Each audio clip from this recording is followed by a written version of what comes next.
ഗസയിൽ ഇസ്രായേൽ ആക്രമണം രൂക്ഷമായി തുടരുകയാണ്. ലബനാനുമായുള്ള യുദ്ധം ഒഴിവാക്കണമെന്ന് ഇസ്രായേൽ നേതാക്കളോട് യുഎസ് പ്രസിഡന്റ് ജോ ബൈഡന്റെ ഉപദേശകൻ ആവശ്യപ്പെട്ടു. ഹിസ്ബുള്ളയെ സൈനികമായല്ലാതെ നേരിടാൻ കഴിയില്ലെന്ന് ഇസ്രായേൽ പ്രതിരോധ മന്ത്രി യോവ് ഗാലന്റ് പറഞ്ഞു. MC നാസർ ചേരുന്നുണ്ട്. നാസർ, ദുരിതമൊഴിയുന്നില്ല, കൂട്ടക്കുരുതി തുടരുകയാണ്. ഇസ്രായേലിന്റെ അഭയാർത്ഥി ക്യാമ്പുകളിൽ ഉൾപ്പെടെ രൂക്ഷമായ ആക്രമണമാണ് നടക്കുന്നത് എന്നാണ് അറിയുന്നത്. അവിടെ നിന്നുള്ള വിവരങ്ങൾ, മറ്റൊന്ന് യുഎസിന്റെ ഇടപെടലുമായി ബന്ധപ്പെട്ട വിശദാംശങ്ങൾ കൂടി. തീർച്ചയായിട്ടും ഗസയിൽ വലിയ തോതിൽ തന്നെ ആക്രമണം വ്യാപിപ്പിച്ചുകൊണ്ടുള്ളൊരു നടപടി തന്നെയാണ് ഇസ്രായേൽ കൈക്കൊള്ളുന്നത്. പിന്നിട്ട ദിവസങ്ങളിലൊക്കെ UN ജീവനക്കാർക്കെതിരെയും അതോടൊപ്പം തന്നെ സിവിലിയൻ കേന്ദ്രങ്ങൾക്കെതിരെയും ഏതു വിധത്തിലാണോ ആക്രമണങ്ങൾ അരങ്ങേറിയത് അത് തന്നെയാണ് പിന്നിട്ട 24 മണിക്കൂറിനുള്ളിലും നാം കണ്ടത്. നിരവധി പേരാണ് ഗസയിൽ ഇന്നും കൊല്ലപ്പെട്ടിരിക്കുന്നത്. അതോടൊപ്പം തന്നെയാണ് ലെബനാനിലേക്ക് യുദ്ധം വ്യാപിപ്പിക്കാനുള്ളൊരു തീരുമാനം 2 ദിവസം മുമ്പ് തന്നെ നെതന്യാഹുവിൻ്റെ അധ്യക്ഷതയിൽ ചേർന്ന ഇസ്രായേൽ സുരക്ഷാ മന്ത്രിസഭ യോഗം കൈക്കൊണ്ടിരുന്നു. അതിൻ്റെ ഒരു തുടർച്ച എന്ന നിലയ്ക്ക് ദക്ഷിണ ലെബനാനിലെ പല ഹിസ്ബുല്ല കേന്ദ്രങ്ങളിലും ആക്രമണം തുടർന്നു. ഹിസ്ബുല്ലയുടെ ഭാഗത്തു നിന്നുള്ള വലിയ തോതിലുള്ള റോക്കറ്റ് ആക്രമണം ഇസ്രായേൽ സൈനിക കേന്ദ്രങ്ങൾക്ക് നേരെയും തുടരുകയാണ്. ഇത്തരമൊരു സാഹചര്യത്തിൽ തങ്ങളൊരു തുറന്ന യുദ്ധത്തിലേക്ക് നീങ്ങുമെന്ന കൃത്യമായിട്ടുള്ള സൂചന തന്നെയാണ് ഇന്നും നെതന്യാഹുവും അതോടൊപ്പം തന്നെ പ്രതിരോധ മന്ത്രി യോവ് ഗാലന്റും നൽകിയിരിക്കുന്നത്. ഈ യുദ്ധം ഒഴിവാക്കുന്നതിൻ്റെ ഭാഗമായിട്ടാണ് US പ്രസിഡന്റ് ജോ ബൈഡന്റെ ഉപദേശകൻ കൂടിയായിട്ടുള്ള അമോസ് ഓസ്റ്റിൻ ഇന്ന് ഇസ്രായേലിലെത്തിയത്. ഇന്ന് വൈകിട്ട് അദ്ദേഹം നെതന്യാഹുവും അതോടൊപ്പം തന്നെ യോവ് ഗാലന്റ് സൈനിക നേതൃത്വം എല്ലാവരുമായിട്ട് കൂടിക്കാഴ്ച നടത്തിയിരുന്നു. കാരണം ലബനാനിലേക്ക് തുറന്ന യുദ്ധം വരികയാണെങ്കിൽ അത് തീർച്ചയായിട്ടും ഒരു മേഖലാ യുദ്ധമായിട്ട് മാറും. കാരണം ഇറാൻ പ്രത്യക്ഷത്തിൽ തന്നെ അതിൽ ഇടപെടും. അത് ഗുരുതരമായിട്ടുള്ള ചില പ്രത്യാഘാതങ്ങൾ സൃഷ്ടിക്കും. അതുകൊണ്ട് തന്നെ ഈ യുദ്ധത്തിൽ നിന്ന് പിന്മാറണം എന്ന ബൈഡന്റെ നിർദ്ദേശമാണ് അമോസ് ഓസ്റ്റിൻ ഇസ്രായേൽ നേതാക്കൾക്ക് മുമ്പാകെ വെച്ചിരിക്കുന്നത്. പക്ഷേ അതിൽ നെതന്യാഹുവിൻ്റെ ഭാഗത്തു നിന്ന് വന്ന ഒരു പ്രതികരണം ഈ വടക്കൻ അതിർത്തി കേന്ദ്രങ്ങളിൽ അവിടെ നിന്ന് 10,000-ങ്ങളെയാണ് ഇതിനകം മാറ്റി പാർപ്പിച്ചിരിക്കുന്നത്. അവർക്ക് സുരക്ഷിതമായിട്ട് വരാനുള്ള ഒരു സാഹചര്യം ഒരുങ്ങിയിട്ടില്ല എങ്കിൽ തീർച്ചയായിട്ടും സൈനിക നടപടിയിലൂടെ തന്നെ തങ്ങൾ മുന്നോട്ട് പോകും എന്നാണ് നെതന്യാഹു വ്യക്തമാക്കിയിരിക്കുന്നത്. അതോടൊപ്പം തന്നെ ഇസ്രായേൽ പ്രതിരോധ മന്ത്രി യോവ് ഗാലന്റും ഇക്കാര്യം ആവർത്തിച്ച് വ്യക്തമാക്കുന്നുണ്ട്. സൈനിക നടപടിയിലൂടെ അല്ലാതെ ഹമാസ് ഈ ഹിസ്ബുല്ലയെ അമർച്ച ചെയ്യാൻ സാധിക്കുകയില്ല എന്നൊരു മുന്നറിയിപ്പാണ് യോവ് ഗാലന്റും നൽകിയിരിക്കുന്നത്. ഏതായാലും ഇന്നലെയാണ് 2000 കിലോമീറ്റർ ദൈർഘ്യത്തിൽ ഒരു മിസൈൽ യമനിലെ ഹൂത്തികൾ അയച്ചത് തെലവീവിലെ പ്രധാന കേന്ദ്രത്തിൽ തന്നെ വന്നു പതിച്ചത്.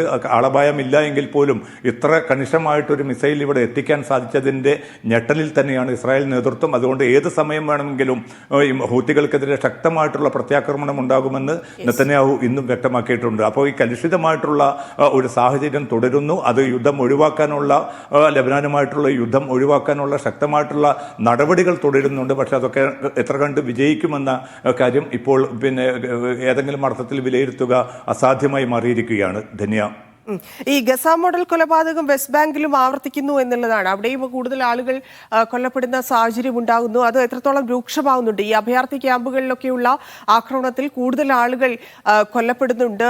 അത്തരത്തിലുള്ള വിഷയങ്ങളിലേക്ക് ഈ മധ്യസ്ഥ ചർച്ചകൾ പോകുന്നുണ്ടോ? ഈ വെടിനിർത്തലുമായി ബന്ധപ്പെട്ടുള്ള കാര്യങ്ങളിലൊക്കെ എന്തെങ്കിലും നീക്കുപോക്കുകൾ സംഭവിച്ചിട്ടുണ്ടോ?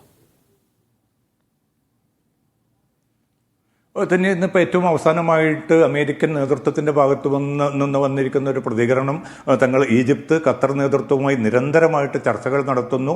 ഒരുപക്ഷെ ഔദ്യോഗികമായിട്ട് പുറത്ത് വെളിപ്പെടുത്തുന്നില്ല എങ്കിൽ പോലും 2 വിഭാഗങ്ങളുമായിട്ടും ഈ മധ്യസ്ഥ രാജ്യങ്ങൾ സംസാരിച്ചു കൊണ്ടിരിക്കുന്നുണ്ട്, ഹമാസുമായിട്ടും അതോടൊപ്പം തന്നെ ഇസ്രായേലുമായിട്ടും. അതുകൊണ്ട് ചില ധാരണകൾ രൂപപ്പെട്ടിട്ടുണ്ട്. പക്ഷേ അതൊരു വെടിനിർത്തൽ ഔദ്യോഗികമായിട്ടുള്ള പ്രഖ്യാപനത്തിലേക്ക് വരാൻ ഒരുപക്ഷെ കുറച്ചുകൂടി സമയമെടുത്തേക്കും. എന്തായാലും ഈ നയതന്ത്ര നീക്കങ്ങൾ, നീക്കങ്ങൾ വളരെ ശക്തമായി തന്നെ തുടരുന്നു എന്നാണ് അമേരിക്ക അറിയിച്ചിരിക്കുന്നത്. പക്ഷേ ഖത്തറിൻ്റെ ഭാഗത്തു നിന്നും അതോടൊപ്പം തന്നെ ഈജിപ്തിൻ്റെ ഭാഗത്തു നിന്നും ഇതുമായി ബന്ധപ്പെട്ട ഔദ്യോഗികമായിട്ടുള്ള പ്രതികരണമൊന്നും വന്നിട്ടില്ല. അല്പം മുമ്പ് UN സെക്രട്ടറി ജനറൽ ഖത്തർ നേതൃത്വവുമായിട്ട് ടെലിഫോണിൽ ബന്ധപ്പെട്ടിട്ടുണ്ട്.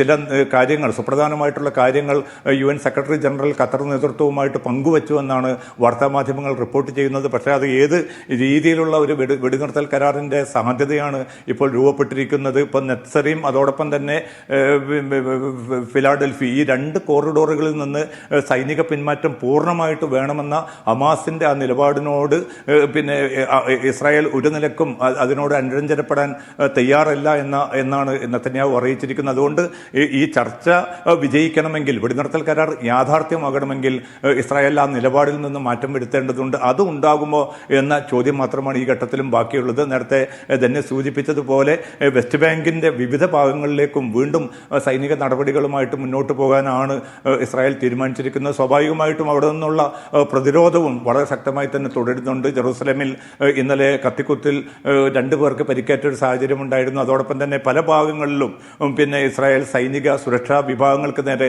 ശക്തമായിട്ടുള്ള പ്രതിരോധം തീർക്കാനുള്ള ഒരു നീക്കം ഹമാസ് നേതൃത്വം നേരത്തെ തന്നെ ആഹ്വാനം ചെയ്തിരുന്നു. അതിന്റെ ഭാഗമായിട്ട് ഏറെക്കുറെ വളരെ പ്രക്ഷുബ്ധമായിട്ടുള്ള ഒരു സാഹചര്യത്തിലൂടെ തന്നെയാണ് വെസ്റ്റ് ബാങ്കിലെ വിവിധ പ്രദേശങ്ങളും കടന്നു പോകുന്നത്. ധന്യ, ഇവിടെ കഴിഞ്ഞ ദിവസം ഈ യുഎസിന്റെ ആളുകൾ, അതായത് മറ്റു രാജ്യങ്ങളിൽ നിന്നുള്ളവരിലേക്കൊക്കെ ആക്രമണം കടുക്കുമ്പോൾ, ഇല്ലെങ്കിൽ അവരുടെ മരണത്തിന് കൂടി ഇത് കാരണമാകുമ്പോൾ അവരുടെ ഇടപെടൽ കൂടി ഇപ്പം നമ്മൾ കണ്ടതാണ്. അമേരിക്കയുടെ ഇടപെടൽ ഏത് തരത്തിലായിരുന്നു എന്നുള്ളത്. വലിയ പ്രക്ഷോഭം ആ നാട്ടുകളിൽ നടക്കുമ്പോഴാണ് വലിയ രീതിയിലുള്ള സമ്മർദ്ദം ഈ വിഷയത്തിൽ ചെലുത്തിക്കൊണ്ടിരിക്കുന്നത്. അങ്ങനെ ആക്രമണം തുടർന്നാൽ കൂടുതൽ സമ്മർദ്ദത്തിലേക്ക് ഇസ്രായേലിനെ എത്തിക്കുകയും, ഇസ്രായേലിലാണെങ്കിലും വലിയ രീതിയിലുള്ള പ്രക്ഷോഭങ്ങൾ നടന്നുകൊണ്ടിരിക്കുകയാണ്. ഇത് സമാധാനപരമായി പോകുന്നില്ല. നിലവിൽ അവിടെ ബന്ദികളാക്കിയിരിക്കുന്ന ആളുകളുടെ ജീവൻ അപായപ്പെടുന്ന തരത്തിലേക്ക് കാര്യങ്ങൾ കടക്കുന്നത് ഇസ്രായേലിൽ കൂടി എത്രത്തോളം വലിയ പ്രതിഷേധത്തിന് കാരണമാവുന്നുണ്ട്? അവിടെ നിന്ന് ഉയരുന്ന പ്രതിഷേധങ്ങൾ ഏത് രീതിയിലാണ്?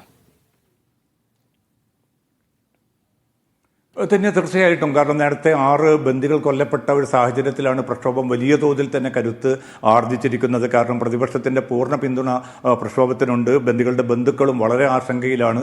അവർ പലതവണ രാഷ്ട്രീയ നേതൃത്വവുമായിട്ട് ചർച്ചകൾ നടത്തിയിരുന്നു. പക്ഷേ ഇപ്പോൾ പിന്നിട്ട ദിവസങ്ങളിലൊക്കെയും നെതന്യാഹുവുമായി ഇനി ചർച്ച നടത്തുന്നതിൽ യാതൊരു പ്രസക്തിയുമില്ല, അത്തരം ചർച്ചകൾ പ്രഹസനമാണ് എന്ന ഒരു തിരിച്ചറിവിന്റെ അടിസ്ഥാനത്തിലാണ് ഇപ്പോൾ ബന്ദികളുടെ ബന്ധുക്കൾ പൂർണ്ണമായിട്ടും ഇത്തരം ചർച്ചകളിൽ നിന്ന് വിട്ടുനിൽക്കുകയാണ്. അതേസമയം പ്രതിപക്ഷ നേതാവ് യായർ ലാപ്പിഡ് ഉൾപ്പെടെയുള്ളവർ അതിശക്തമായി തന്നെ നെതന്യാഹു ഭരണകൂടത്തിനെതിരെ, കാരണം ഇനിയും പിന്നെ സമയം നഷ്ടപ്പെട്ടിട്ടില്ല, എത്രയും പെട്ടെന്ന് ഈ ബന്ദികളെ 100-ലധികം വരുന്ന ബന്ദികളെ സുരക്ഷിതമായിട്ട് എത്തിക്കണമെങ്കിൽ വിട്ടുവീഴ്ചകൾ ഇസ്രായേലിന്റെ ഭാഗത്തുനിന്ന് വേണം. ഹമാസിന്റെ കടുംപിടുത്തത്തിന്റെ പേര് പറഞ്ഞുകൊണ്ട് അത്തരം ഉദാരമായിട്ടുള്ള നിലപാടുകൾ സ്വീകരിക്കുന്നതിൽ ഇസ്രായേൽ ഈ ഘട്ടത്തിൽ അവർ മാറ്റം വരുത്തണം എന്നാണ് യായർ ലാപ്പിഡ് ഇന്നും ആവശ്യപ്പെട്ടിരിക്കുന്നത്. അതേസമയം പിന്നെ പ്രതിപക്ഷ നേതാവ് പ്രതിരോധ മന്ത്രിയായിട്ടുള്ള യോവ് ഗാലന്റിനെ ആ തൽസ്ഥാനത്ത് നിന്ന് മാറ്റുക എന്ന ചില കടുത്ത നടപടിയിലേക്കാണ് നെതന്യാഹു നീങ്ങുന്നത്. അതുകൊണ്ട് ഏതെങ്കിലും അർത്ഥത്തിലുള്ള ഒരു നീക്കുപോക്കിനോ അമേരിക്കയുടെയും യൂറോപ്യൻ യൂണിയന്റെയും സമ്മർദ്ദങ്ങൾ മുൻനിർത്തിക്കൊണ്ടുള്ള ഒരു അനുരഞ്ജനത്തിനോ ഇനിയും നെതന്യാഹു തയ്യാറായിട്ടില്ല. അത്തരമൊരു